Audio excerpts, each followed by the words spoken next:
In Movies and Money, 2 drive-in theaters are opening up in Chicago while California preps for the reopening of its movie theaters. Let's bring in film critic Erik Childress. Hello, Erik. And slowly but surely, the movie world is coming back. Hi, Angie. California's movie theaters may have been given a green light to reopen as early as this Friday, but there are some chains that are still in the getting ready stage.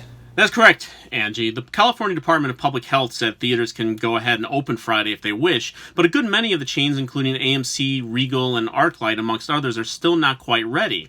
As we've been reporting here, many theaters across the country are instituting their own phases of reopening. So not only do they have to get their staff retrained in how to handle the new social distancing restrictions, as well as getting their concession supplies restocked, they also need the most important element, movies. So many will be bringing back older films in an attempt to lure back people steadily into attendance, which is still going to be difficult, I think. While these past couple of weeks is the first time we could turn on cable news and not see a numbers count on people affected by COVID-19, there are reported 14 states which just reached their highest 7-day average in cases, including California. Now, the Cinemark theater chain, which is going to open their first theaters around Dallas next week, has said that it is only going to encourage, but not require, attendees to wear masks.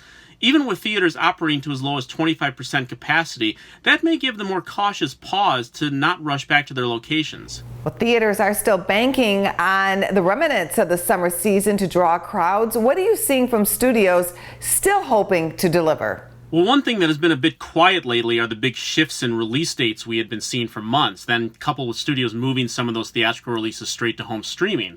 It seems all are in basically a holding pattern right now, preparing themselves for how the first wave of attendance will look when Christopher Nolan's Tenet opens on July 17th. And Warner Brothers must be especially bracing themselves since things have been relatively quiet on the Wonder Woman 1984 front, which is still slated to open on August 14th. The same could even be said for Disney with Mulan, which is still scheduled for a week after Tenet on July 24th. On Tuesday, we had the first big look at the fan-anticipated Bill and Ted Face the Music, which is still holding firm with an August 21st release. Some have noticed that its poster has just an August listing on it, which would save them some changes if it decided to move to next year. But I think studios are a lot more content at the moment than comfortable, but the first numbers on Tenet will dictate a lot of behavior going forward.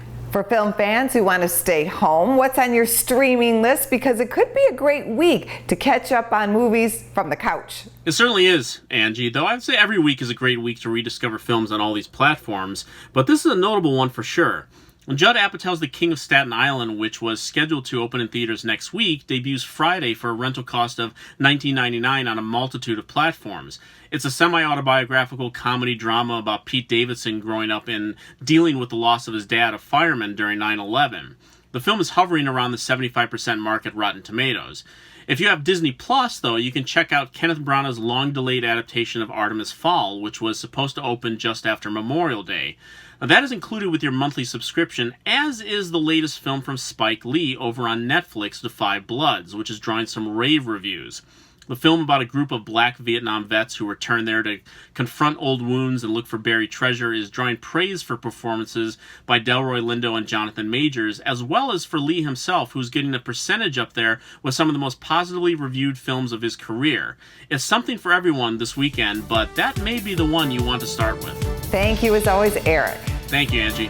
For more Business First AM, check us out on social media. We're on Facebook, YouTube, and Twitter. And go to businessfirstam.com for where to see our show on TV.